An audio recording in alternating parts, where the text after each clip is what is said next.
लोग के बीच में उत्तर प्रदेश के यशस्वी मुख्यमंत्री श्री योगी आदित्यनाथ जी आ गए हैं। अब हम कहेंगे स्वागत है भाई, स्वागत है। आप लोग कहेंगे योगी जी का स्वागत है। तैयार है ना? रामद्रोही है, वे राम का तो विरोध करते ही करते हैं, लेकिन राजनीति के इस हद तक गिर जाते हैं कि अब भारत का ही विरोध कर रहे हैं। क्या कहते हैं लोग? कहते हैं कि पाकिस्तान को धमकी मत दीजिए, उसके पास एटम बम है। हमें आश्चर्य होता है, अबे दाने दाने के लिए मोहताज पाकिस्तान की धमकी भारत जैसे बड़े देश को देते हैं जो दुनिया की सबसे बड़ी उभरती हुई अर्थव्यवस्था है। तनिक भी शर्म नहीं आती है कांग्रेस और समाजवादी पार्टी के नेताओं को, तनिक भी कोई संकोच नहीं होता है। और बहनों और भाइयों, जहां भी कांग्रेस ने अपने पार्टनर ढूंढे हैं, ढूंढ करके जितने भी तागी दल है, भ्रष्ट दल है, परिवार के दल हैं, इन्हीं सभी दलों को इन्होंने चुनावी मैदान में उतार करके पूरे देश के अंदर अव्यवस्था और अराजकता का जैसे ठेका सा ले लिया हो। लेकिन भारत जान रहा है, पूरा भारत जान रहा है, मोदी जी के नेतृत्व में हमने बदलते हुए भारत को देखा है। एक ऐसा भारत भूख से मर रही है। इसीलिए मैं आपसे कहना चाहूंगा, जो पाकिस्तान का राग अलाप रहे हैं, 4 जून का उनका बोरिया बिस्तर बंद करके पैक करके उनको बोलो जाओ पाकिस्तान, भारत पे बोझा मत बनो, पाकिस्तान में जाके भीख मांगो। भारत अपने 80 करोड़ लोगों को फ्री में राशन की सुविधा का लाभ दे रहा है।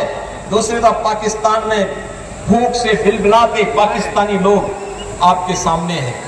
जितनी पाकिस्तान की आबादी है, उससे बड़ी आबादी को भारत ने पिछले 10 वर्ष में गरीबी रेखा से उभारने में मदद की है। 25 करोड़ लोग गरीबी रेखा से उभरे भारत के अंदर। 60 करोड़ लोगों को आयुष्मान भारत में 5 लाख रुपए की आयुष्मान भारत की सुविधा प्राप्त हो रही है। 70 वर्ष से ऊपर के हर व्यक्ति को फ्री में आयुष्मान भारत की सुविधा का 5 लाख रुपए हर वर्ष उपचार की सुविधा बहनों और भाइयों, 12 करोड़ किसानों को किसान सम्मान निधि। उत्तर प्रदेश में 1 करोड़ निराश्रित महिला, बुजुर्ग और दिव्यांग जनों को 1000 रुपए हर माह पेंशन की सुविधा। देश के अंदर 12 करोड़ गरीबों के घर में शौचालय, 10 करोड़ गरीबों के घर में उज्ज्वला योजना का सिलेंडर पहुंच गया और 4 करोड़ गरीबों के मकान भी देश के अंदर बन गए। और मोदी जी ने घोषणा की है, इस बार आएंगे तो बाकी बचे हुए गरीबों का भी मकान बनाएंगे। बहनों और भाइयों, एक तरफ गरीब कल्याण का कार्य करने वाली मोदी सरकार देश के विकास को दुनिया के सामने, भारत को आत्मनिर्भर और विकसित भारत की आधारशिला रखने के लिए बड़े बड़े इंफ्रास्ट्रक्चर के कार्य देश के अंदर हो रहे हैं। और दूसरी तरफ राम का विरोध करके, रामद्रोही वे लोग हैं जो भारत का विरोध करते हैं, भारत में जातिवादी और परिवारवादी राजनीति करते हैं। पहले जाति के नाम पर आपको लड़ाएंगे, फिर आपके हिस्से का बंदर बांट करवाने का काम करेंगे। यही तो काम किया था इन्होंने, यही तो काम कर रहे हैं, यही तो इनके कारनामे हैं। आज मैनिफेस्टो पढ़िए कांग्रेस और समाजवादी पार्टी का। ये मैनिफेस्टो इंडी गठबंधन क्या क्या बताता है? ये मैनिफेस्टो बताता है, इन्होंने कहा है कि अगर कांग्रेस की सरकार आई तो अनुसूचित जाति, जनजाति और पिछड़ी जाति के आरक्षण को ये लोग मुसलमानों को दे देंगे। क्या आप इसको स्वीकार करेंगे क्या? अरे तो बाबा साहब भीमराव अंबेडकर का अपमान है, भारत की मूल भावनाओं का अपमान है। बाबा साहब भीमराव अंबेडकर ने कहा था, धर्म के आधार पर भारत के अंदर आरक्षण नहीं हो सकता, क्योंकि यही आधार देश के विभाजन का कारण बना था। और दूसरा, ये लोग क्या करना चाहते हैं? इनसे पूछा जाता है क्या करेंगे, तो बहनों और भाइयों ये कहते हैं, एक झटके में क्या कहते हैं? कहते हैं कि जैसे ही सत्ता में आए तो गरीबी हटा देंगे। कैसे हटाएंगे? कहते एक झटके में हटाएंगे। कहा एक झटका कैसा?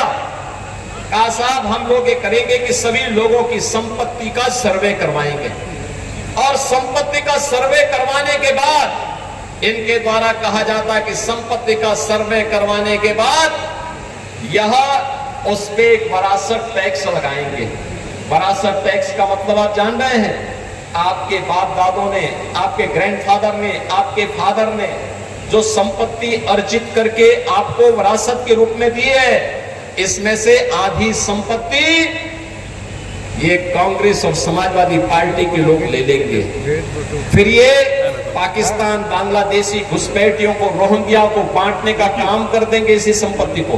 क्या अपनी संपत्ति में आप क्या इनको बंदर बांट करने देंगे? क्या आपके बाप दादों की खून और पसीने की कमाई में क्या ये लूट मचाएंगे? क्या इनको सेंधमारी करने की छूट देंगे क्या?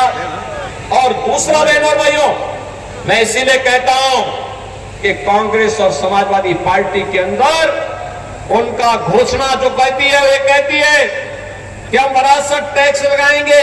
ये वरासत टैक्स कुछ और नहीं, ये औरंगजेब का जजिया कर है, जजिया कर। क्या जजिया कर देंगे? अरे स्वतंत्र भारत है, जजिया कर औरंगजेब ने लगाया था। औरंगजेब मुगलों का सबसे क्रूर बादशाह था, दर्शाया है। बहनों और भाइयों, ये जजिया कर जो था औरंगजेब का, ये हिंदुओं पर लागू होता था। वो कहता था हिंदुओं को कि तुम या तो मुसलमान बन जाओ और नहीं तो तुम्हें जजिया कर देना होगा। बहनों और भाइयों, इस गठबंधन के माध्यम से जो औरंगजेब है, इसको पूरी तरह बेनकाब करना होगा। और इसीलिए हम लोग आए हैं आपके पास। ये जौनपुर संसदीय सीट पर भारतीय जनता पार्टी ने यहां से श्री कृपा शंकर सिंह जाएंगे। मुगरा बादशाह की आवाज में बोलो, जाएंगे, जाएंगे। दोनों हाथ जहां तक मेरी आवाज जा रही है, जहां तक आवाज जा रही है, दोनों हाथ ला करके बोलो, मुझे बताओ, आश्वस्त करो, चुनाव जिता के भेजेंगे कृपा शंकर जी को? भेजेंगे। लेकिन इसके लिए आपको दो काम करने होंगे। आज 21 तारीख हो गई ना? क्या आज 22-20 2 दिन का समय आपके पास है। इन 2 दिनों में कितने लोग ऐसे हैं जो कमल चुनाव चिन्ह के साथ फिर एक बार मोदी सरकार बनाने के लिए 10-10 घरों में जाकर के प्रत्येक सदस्य से मिलकर के कमल खिलाने का आग्रह कर सकते हैं? कितने लोग हैं? अभिनंदन आपका। आप तो पूरा ही मुगरा बादशाहपुर तैयार है। बहनों और भाइयों, 10-10 घर में 2 दिन में भाइयों कमल खिलाएंगे। और जिन लोगों ने पानी के लिए तरसाया है, पहचान के लिए तरसाया है, जिन लोगों ने विकास के लिए तरसाया है, जिन लोगों ने उत्तर प्रदेश के विकास को बाधित करते हुए माफियाओं को संरक्षण दिया है, ऐसी समाजवादी पार्टी की जमानत को जब्त करवाने का काम करेंगे। तो फिर मेरे साथ बोलेंगे, भारत माता की, भारत माता की जय श्री राम, जय श्री राम, जय जय श्री राम। भारतीय जनता पार्टी के जिलाध्यक्ष श्रीमान पुष्पराज सिंह जी से आग्रह है कि आप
લઈ લેતા જે મોબાઈલ